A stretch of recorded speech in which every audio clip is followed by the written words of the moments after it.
Assalamu alaikum, dear viewers, my Muslim brothers and sisters all around the globe. Welcome to your program Quran Plus with me, Jawad Ferdowsi. Like always, we have to start by a verse from the Holy Quran. And let's see what is today's verse. أعوذ بالله من الشيطان الرجيم بسم الله الرحمن الرحيم قل لئن اجتمعت الإنس والجن على أن يأتوا بمثل هذا القرآن قل لئن اجتمعت الإنس والجن على أن يأتوا بمثل هذا القرآن لا يأتون بمثله ولو كان بعضهم لبعض ظهيرا. Well, as we've heard, it says, if mankind and jinn combine together to produce like this of Quran, they would never be able to produce one like it, not even if they were to help one another. In this verse of the Holy Quran, the whole Quran has been challenged. That is, no one can bring like the Holy Quran. This challenge is general and includes jinn and human beings. Unlike the other verses in the Holy Quran, which are related to the polytheists, this noble verse is both a miracle and contains news to the unseen.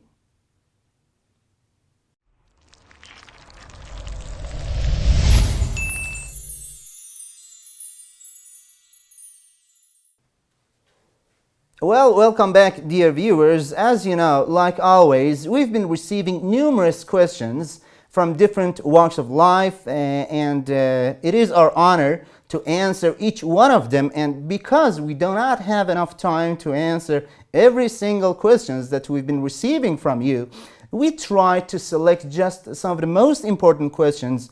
And for this part, Quranic provisions, let's go and find out what is the first question that we've received from one of our dear viewers.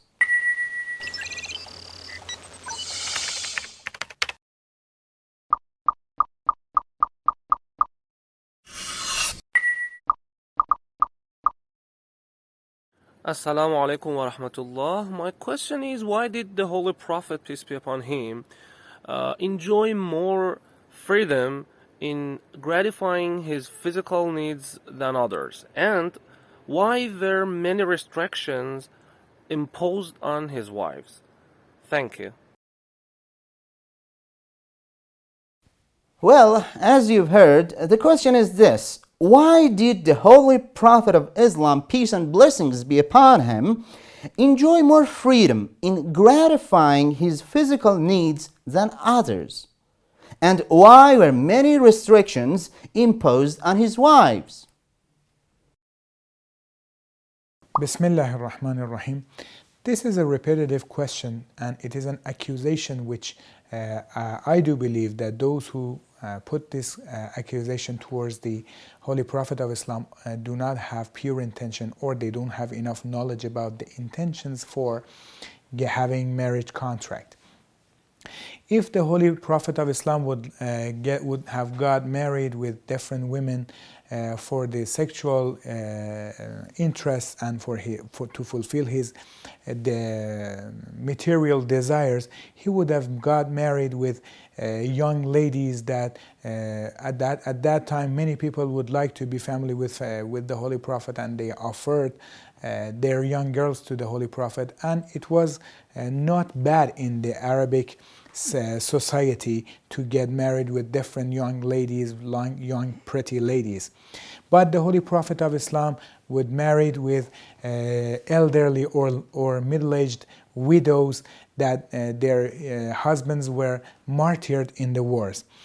The reasons we can point out is, one of them is that the Holy Prophet, if was about to fulfill his desires, he would have married before he was he became the prophet different times. He could have married different women before he became a prophet. So it was his mission to save the Muslim community by getting married to their daughters and make family relationship with different tribes, as we see his wives were from different tribes, and he was about to protect the widows and their orphans of those people, of those men who were martyred in the wars.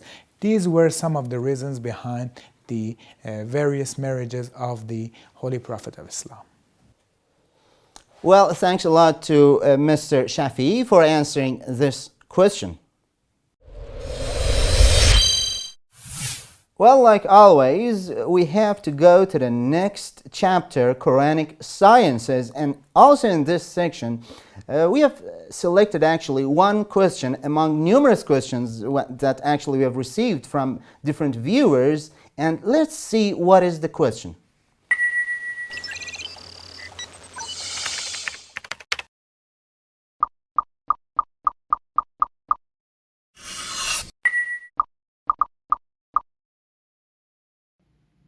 Assalamu alaikum. Well, everyone knows that the Quran is the last book revealed by Allah Almighty. But my question is, what are the reasons to prove that it is a miracle? The Quran is a miracle. Well, actually, the question is, the Quran is the last book revealed by Allah Almighty. What are the reasons to prove that the Quran is a miracle? So, for this question, we have Mr. Haq Daman to answer this question, and let's hear what is actually the answer. In the name of God, the Compassionate, the Merciful, hello, greetings, and welcome to the program. And thank you for this question. This question talks about the holy book of Quran, and the reason that this is the book revealed to the Prophet by Allah. And the question is, what are the reasons to prove to us that this is a miracle? That's a very good question. Well, one of the ways that testifies the prophecy of the Prophet is the fact that he brings us miracles. And Quran is one of the most prominent miracles of the Prophet, although the Prophet has many more miracles. But the one that is accessible to us right now, and we can have it, is Quran. Now, trying to understand why Quran is a miracle is a very good point of view and perspective. Now, in order to answer, we need to pay attention to a lot of facts. We need also to delve into this matter firsthand. Well, first, to talk about Quran, Quran is a book like no other. When you try to read it, it tries to every time talk to you, awaken you, gives you information about yourself that nobody knows, talks to you to your inner core that no book talks like that. If you pay attention to the eloquence of Quran, to the fluency of Quran, to the order of words and phrases and the meanings and the predictions that we have in Quran, talking about winds, talking about different happenings that are going to happen many years later, as these predictions were made by Quran, and they happened in the time of the Prophet, and also they are happening right now, day by day.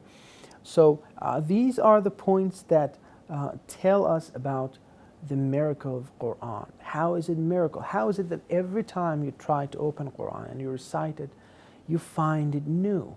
You find new messages. Any other book, try it. When you read it, a lot of books at first sight even are not impressive.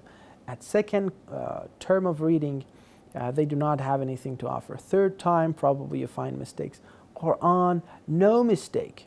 Really, no mistake in terms of writing, because it's been revealed by Allah to the Prophet. In terms of content, very important.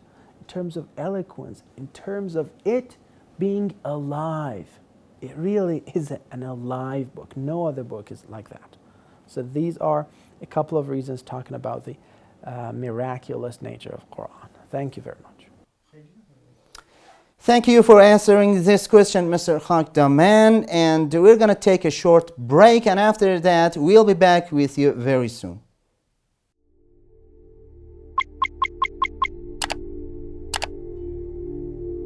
Welcome to another segment of Quranic Facts. This episode, Surah Al-Ikhlas.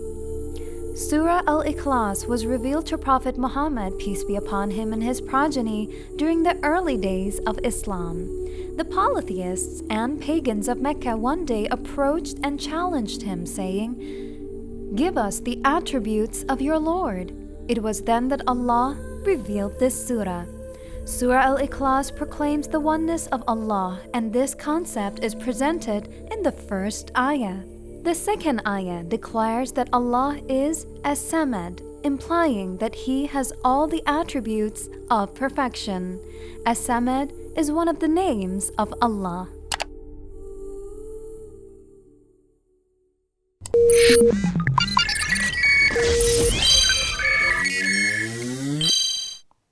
Welcome back, dear viewers. Well, as always, we're going to go to the next chapter, Quranic provisions. And as always, we've selected just one of the most important questions that we've received from you. And let's see what the question is.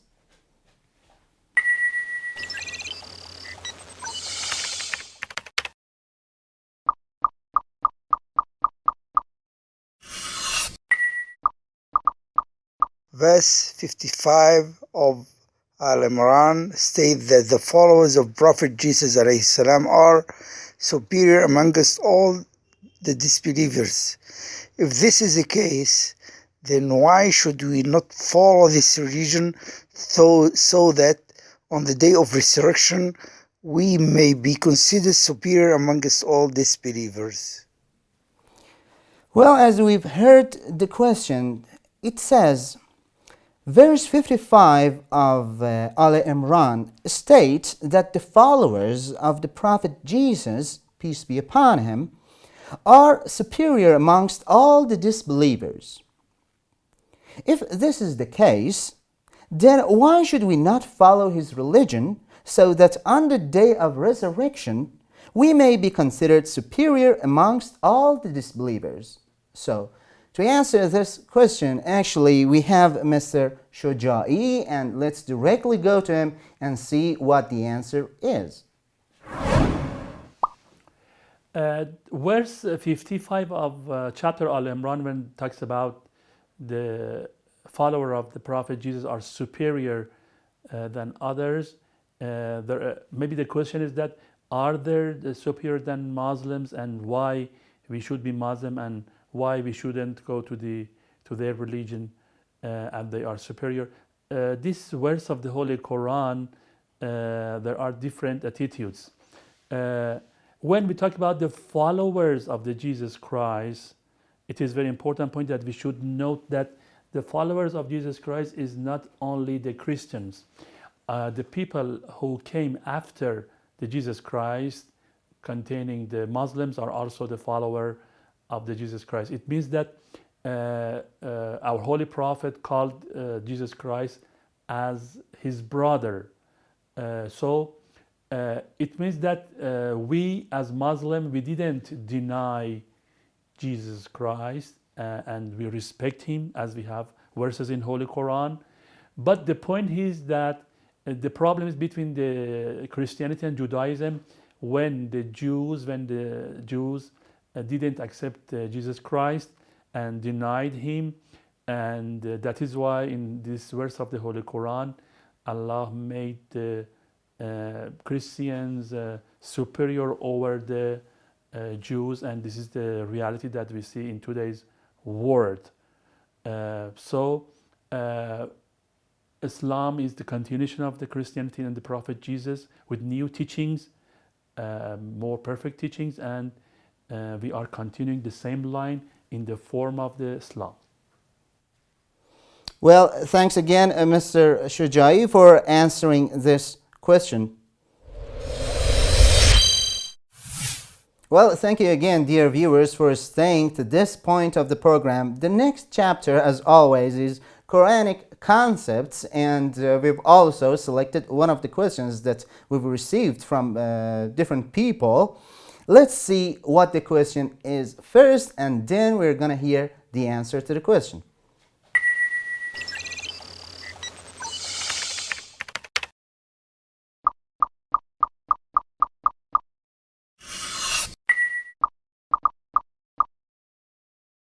Bismillah ar-Rahman ar-Rahim. My name is Ali Arbaboon from Melbourne, Australia. Please mention the 5 qualities of the Imam according to Quranic ayahs. Well, actually, I do believe that it's a very good question. It says, please mention the 5 qualities of the Imam according to Quranic verses. For answering this question, we're going to have to go directly to Mr. Shujai and see actually what the answer is. What are the qualities of Imam according to the Holy Quran? In summary, we can say 5 major qualities of Imam according to the Holy Quran. The first one is calling and inviting people to God and to Allah. The second one is aspiring to do good and righteous deeds. The third one is upholding the rituals of prayer, salat. And the fourth one is giving zakat, charities. And the fifth one is only worshipping Allah. So when we talk about the first one, there are 2 type of different type of guidance, as we call it, the takwini or generative guidance, and tashri or legislative guidance, that Imam is doing both of them, and as the representative of God and the Prophet is a kind of legislator and invite the people to the right path. So the Imam is a person who is inviting people, and he himself doing good acts and deeds, and even inviting the people to do good acts and deeds. And iqamat as-salat, it means to remember God all the time, and ita zakat, and to do charity. And the last one is Imam is worshipping only God. It means that never, all the time, remembering God, worshipping God, and not forgetting God in all aspects and moments of his life. Well, thank you very much, Mr. Shujai, for thoroughly answering this question.